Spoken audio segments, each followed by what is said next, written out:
kita sebut Pak Holik gitu. Ya, terima kasih. Assalamualaikum Pak Holik. Waalaikumsalam. Ya. Dan di kiri beliau ada Pak Heri, juga sama aktivis nelayan maupun petani di daerah Banten sana. Kita ingin ngobrol-ngobrol dengan sesuatu yang informasi yang update sekali tentang wilayah Banten dikaitkan dengan PIK ya, singkat dari Partai Indah Kapuk, karena juga terkait dengan proyek strategi nasional kata mereka ya, katanya pemerintah gitu. Nah, kaitan dengan itu ini menarik ya, bahwa 1-2 minggu kemarin kita sempat bicara-bicara atau katakanlah isu-isu yang terkait dengan salah satu pengurus desa, yaitu Bapak Mas Kota ya. Iya. Siapa nama lengkapnya? Mas Kota itu? Iya, Mas Kota. Pak Mas Kota nama lengkapnya. Nah, dan salah satu abdesi wilayah Tangerang sana. Nah, ini menurut beliau-beliau bapak-bapak ini ada informasi terakhir yang update kata-kata begitu, yang mungkin akan bisa dijelaskan pada kita semua tentang sampai sejauh mana nih Pak Mas Kota ini ikut terlibat yang tanda kutip yang seharusnya dia lebih membela kepentingan petani atau nelayan ataupun warga daerah Banten sana, tapi kok kelihatannya kok dalam pelaksanaannya kok lebih membela konglomerat gitu ya, seperti itu. Nah, cerita-cerita atau update cerita tentang Mas Kota ini yang menarik nih akhirnya apa nih Pak? Ya, Bapak dulu, silakan. Ya, terima kasih.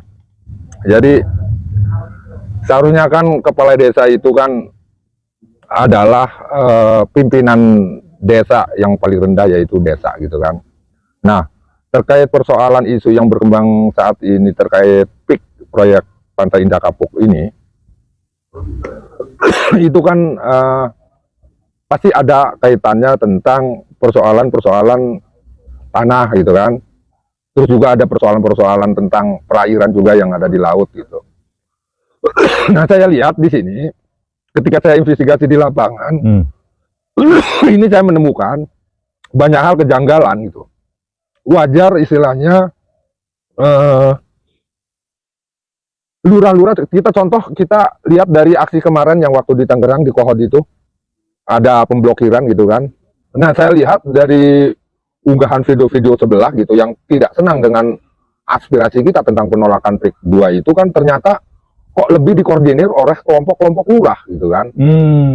Itu artinya soal ini preman-preman yang dibayar oleh kelompok-kelompok lurah dan dia mengatakan bahwa kita adalah pengadu domba, padahal sesungguhnya kita ini sedang memperjuangkan hak sebagai rakyat gitu kan.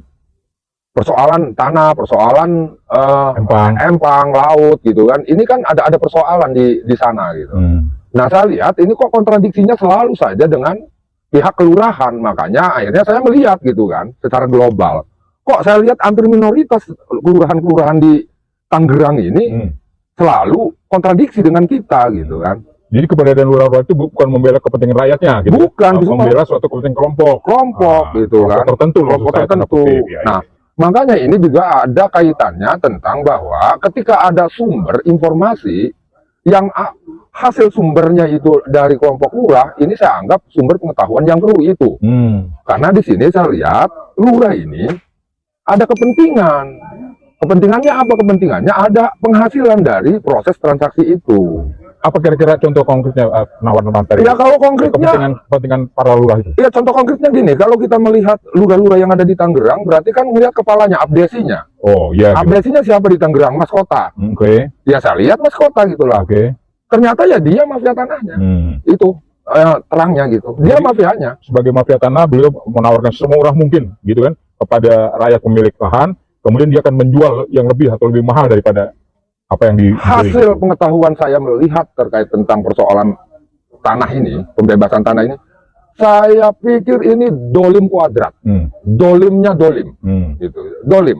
Contoh konkret kira-kira misalnya mereka menawarkan berapa? Contoh 150.000, ya. Kemudian 100.000 atau dijual berapa gitu Pak? Contoh begini, si A sebagai pemilik tanah, dijual, contoh ke Mas Kota, ya kan, abdesi Kabupaten Tangerang, harga 50 per meter kali sekian misalnya kan, yang dibayarin 30 per meter. Oke, udah ada kelebihan tuh ya 20.000. Ada kelebihan 20.000.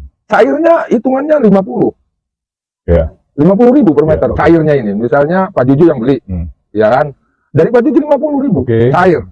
Nah, ketika cair 50.000 per meter, Yang dikasihkan adalah 30.000 per Oke, meter. iya. Dan itu juga dipotong lagi 2.000 per meter. Sebetulnya dengan angka 50.000 itu rakyat itu udah sepakat nggak sih Pak? Kok murah bener dengan 50.000 itu gitu? Itu pertanyaan kita. Apa ada unsur-unsur pemaksaan atau intimidasi atau ditakut-takuti rakyat harus menjual? Kemudian apakah itu 50.000 sudah dibayar lunas atau DP dulu atau bagaimana Pak? Lah ya kalau mereka ridho, Iya. gitu kan, otomatis ya nggak ngecaprak lah, Oh, nggak nuntut lah. nuntut ya. Dia akan nuntut. Dan 10% juga belum dibayar sampai sekarang, dan ini udah 1 tahun. Jadi belum lunas ya. Ini baru 1 kasus gitu kan. Oke. Belum kasus-kasus yang lain gitu kan. Nah, maksudnya jaringan apa namanya proyek 2 ini yang di PSNN ini, makanya ini kata saya sangat brutal kelakuannya di lapangan. Dia menggunakan kepala desa. Nah, bagi-bagi kuenya adalah dengan cara bagaimana proses transaksi tanahnya. Iya. Itu belum lagi ntar pengurugan segala macam ini.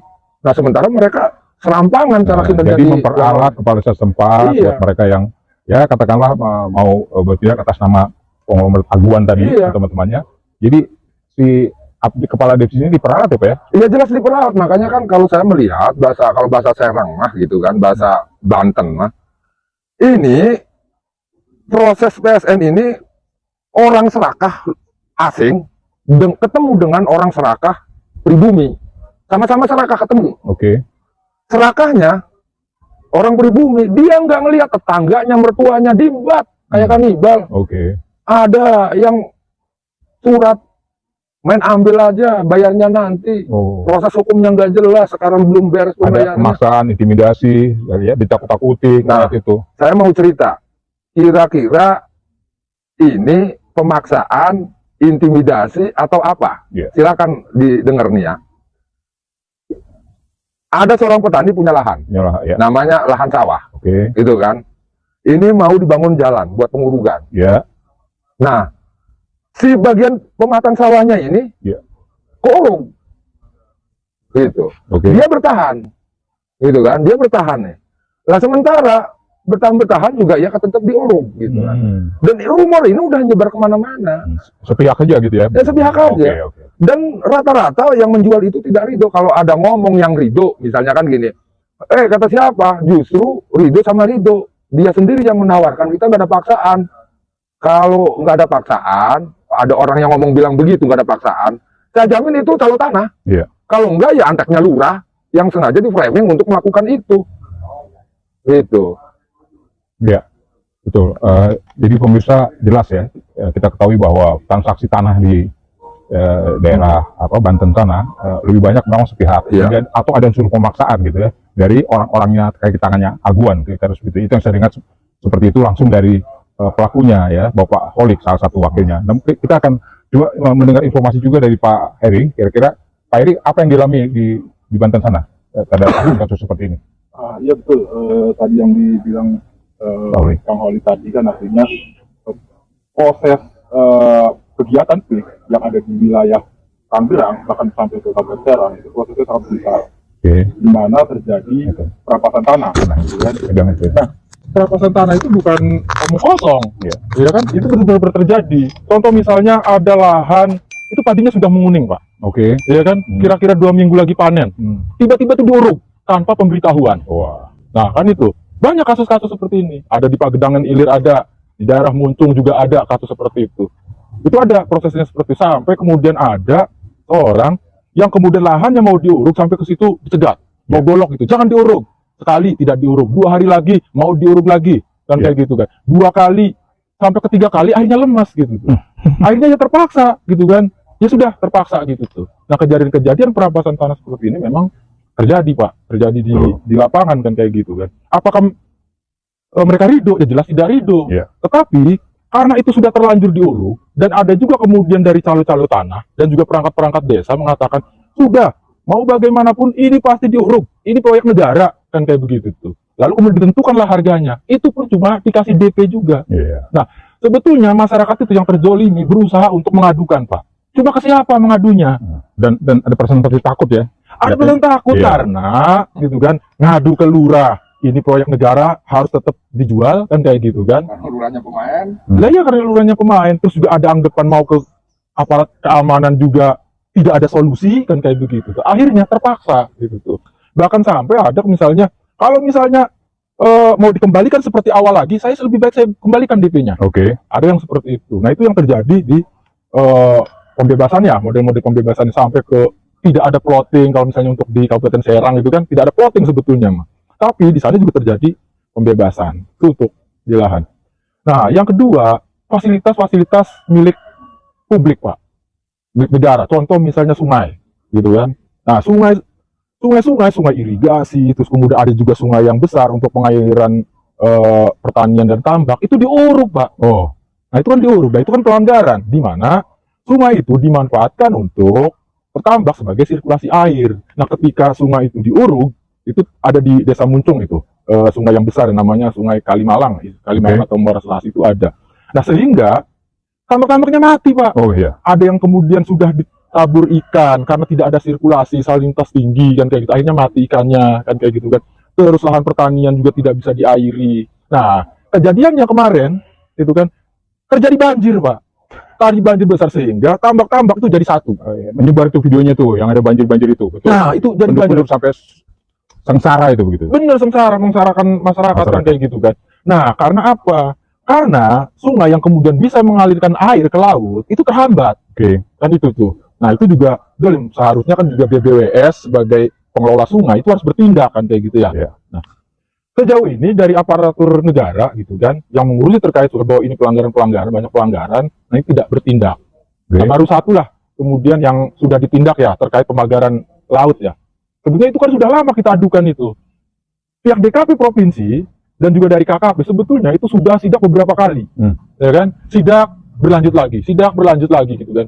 Nah, kemudian masyarakat geram akhirnya masyarakat geram sehingga kemudian ini meluas jadi isu publik dan sampai kemudian jadi berita nasional. Nah, baru kemarin Dan ditindak. saya dengar juga Ya. itu masalah pemagaran laut itu sudah berlangsung kira-kira sekitar Juli tahun lalu. Bahkan itu sampai kalau misalnya kemarin saya lihat data itu di daerah Keramat itu, Mei itu sudah mulai.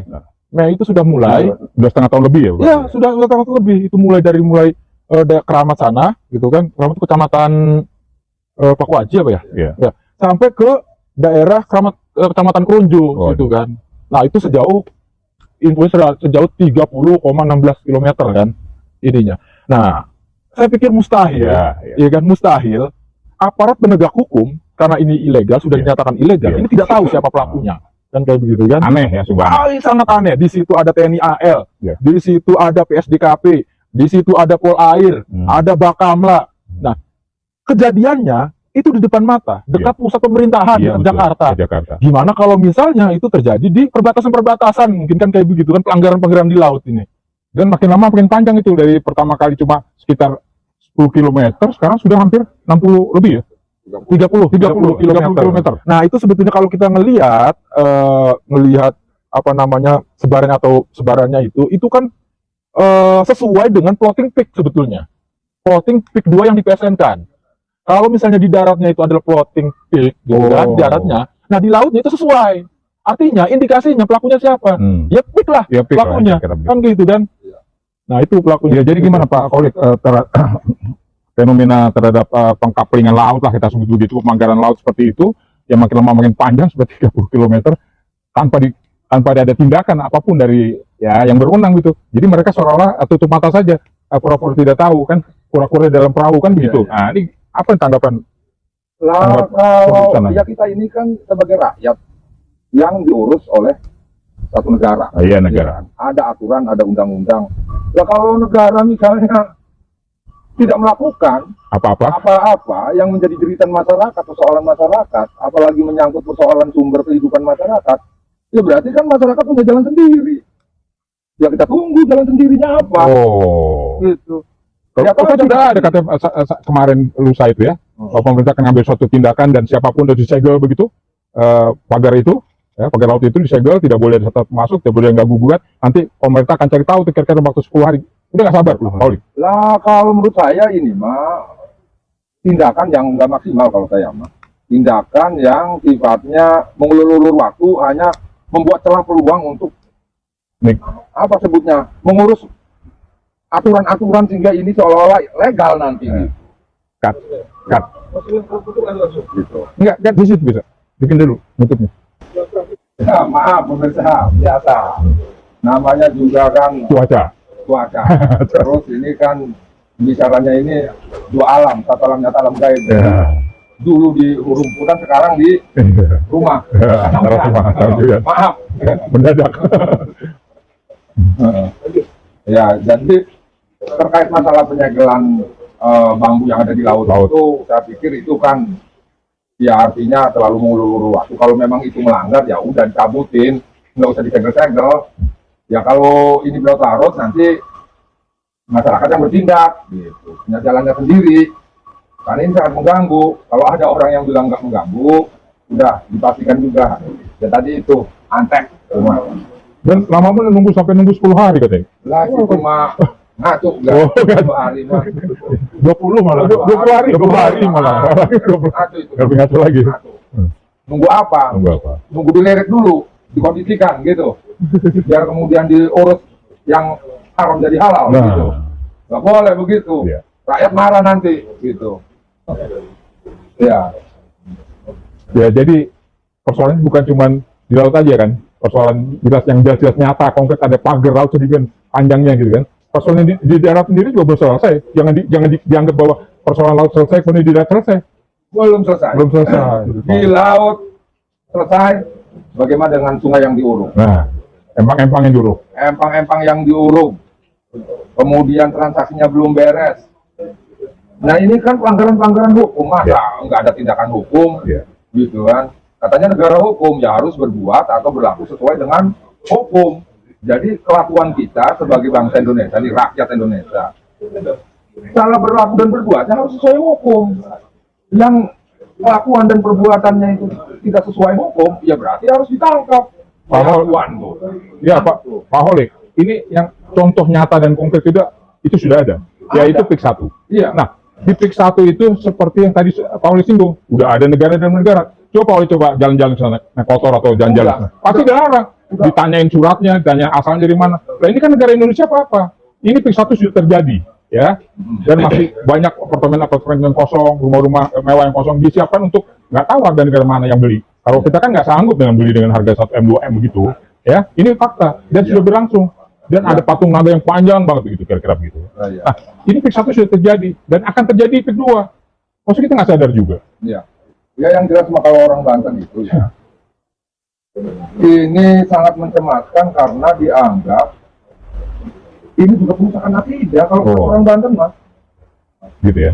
Iya, sekarang aja yang belum mendominasi. Ini kan nanti misalnya kan saya lihat kalau melihat kronologis awal PIK 1, bagaimana dari materialnya pengurugan segala macam. Saya perang dengan Aguan Bukan kali ini. bukan kali ini, Oh. tapi ini yang kedua kalinya saya. Kalau disebutkan tadi masalah akidah, ibadah segala macam, ini fakta. Ratusan masjid sudah dirubuhkan, sudah dihilangkan, diganti dengan apa? Dan fakta juga di PIK 1 itu, kita mau sholat saja susah, mungkin kita nggak, masjid aja nggak ada. Ini akan terjadi di PIK 2 Pak Holik, seperti itu. Nah, ya walaupun misalnya ada framing atau berita bahwa PIK membuat masjid, Katanya. membuat masjid 1 merusak masjid 100. 100. Bandingannya gimana tuh? Betul. Yang masjid 1 ini belum tentu ada jamaahnya. Iya. Yang 100 masjid ini ya banyak jamaahnya. Jadi pikir aja nggak sama pikiran, sama akal. Gitu. Ini kan dolim juga. Ya jangan sampai masalah masjidnya menjadi masalah unsur sara Pak. Itu Bahaya kalau unsur sara Pak. gitu. Iya, kalau masjid dihancurkan, dihilangkan begitu ya. Seperti di PIK 1 sudah terjadi, sekarang PIK 2 baru dibangun satu masjid katanya kan begitu. Kan nanti kalau mengganggu kerukunan umat beragama bisa jadi unsur sara, bahaya ya Pak. Nah, ya. Saya pikir kayak gini, terkait apa tadi kan PIK 1 ya. Kalau Iya. PIK 1 itu saya pikir juga sudah meninggalkan luka kalau bagi Iya, Banten ada luka ya. Utara kan kayak gitu kan. Karena apa? Kerusakan yang terjadi di wilayah Banten pesisir Banten Utara itu juga salah satu ulahnya PIK 1 ini. PIK 1. Karena apa? Dulu untuk mereklamasi PIK 1 dan pembuatan pulau-pulau palsu di Jakarta itu mereka mengambil material dari situ. Oke. Sehingga dampaknya apa sekarang? Ratusan ribu hektar tambak itu hilang gara-gara abrasi kan itu juga tuh. Ya Allah. Nah, yang kedua, saya pikir ini terkait negara Pak ya. Ya. Nah, hari ini untuk wilayah Banten Utara itu ada semacam pesimis dengan hukum yang ada di Indonesia ini. Jadi ada semacam tidak percaya dengan penegakan hukum. Katanya negara hukum. Katanya negara hukum kan kayak gitu. Karena apa kita lihat dari pelanggaran-pelanggaran yang ada itu seolah-olah ya otak gulipat saja Oke, gitu. oke. Nah, kayak begitu. Lah, ya harus tegak dong hukumnya kan kayak Iya, gitu kan. setuju Contoh saya. misalnya pemagaran laut gitu kan. Pelakunya harus harus dihukum kan kayak Dihukum. begitu kan. Maksimal, ini, ya. Maksimal. Karena apa? Ini sebagai contoh kan kayak gitu, sebagai untuk efek jerak bagi siapapun yang melakukan pelanggaran di laut gitu kan. Itu tidak boleh kan kayak begitu kan. Harus ada efek jeraknya. Iya. Lah ya kalau cuma kemudian diperingatkan kan kayak begitu kan, cabut sendiri, ditunggu 20 hari, disegel, tapi pelakunya tidak ditindak, Yang omong jelas kosong. ada akibat pelanggaran hukumnya. Masa iya tidak ada pelakunya? Nah, betul. Kan begitu. Aneh saya pikir itu. Nah, jadi pemirsa, demikianlah bincang-bincang saya dengan tokoh-tokoh dari daerah Banten sana, utamanya tentang pelanggaran-pelanggaran hukum yang dilakukan oleh katakanlah kelompoknya Aguan CS ini sudah demikian katakanlah semena-mena kepada masyarakat dan pelanggaran hukum sudah jelas terjadi. Terutama yang terakhir adalah masalah pemagaran di laut sana ya. Dan sampai sekarang juga belum beres ya tentang tanah, lahan, sawah, gitu ya. Kemudian sarana-sarana di Banten sana yang diuruk ya mereka dan digusur semena-mena secara sepihak oleh Aguan dan kelompoknya itu. Kita berharap bahwa pihak berwenang dalam hal ini siapapun itu ya, entah KKP, entah kepolisian, entah kejaksaan harus bertindak. Negara harus ada ya, terutama di pemerintahan yang baru ini yaitu Bapak Prabowo Subianto ya, harus bertindak secara tegas. Pak Prabowo jangan hanya melihat dan mendengar atau menerima laporan saja dari aparatnya ya, dari bawahannya seperti itu. Bertindaklah Pak Prabowo, karena rakyat di Banten ini sudah demikian jelas ya, demikian konkret mereka merana ya, dan berakibat bahwa tanahnya akan hilang, ya, akan hilang ya. Nah, seperti itu. Apalagi penghidupannya, tahap pencariannya juga begitu. Jadi kami mohon bahwa Presiden Prabowo Subianto untuk turun tangan menghadapi masalah ini. Demikian bincang-bincang saya. Kita berjumpa lagi pada kesempatan yang akan datang. Wassalamualaikum warahmatullahi wabarakatuh.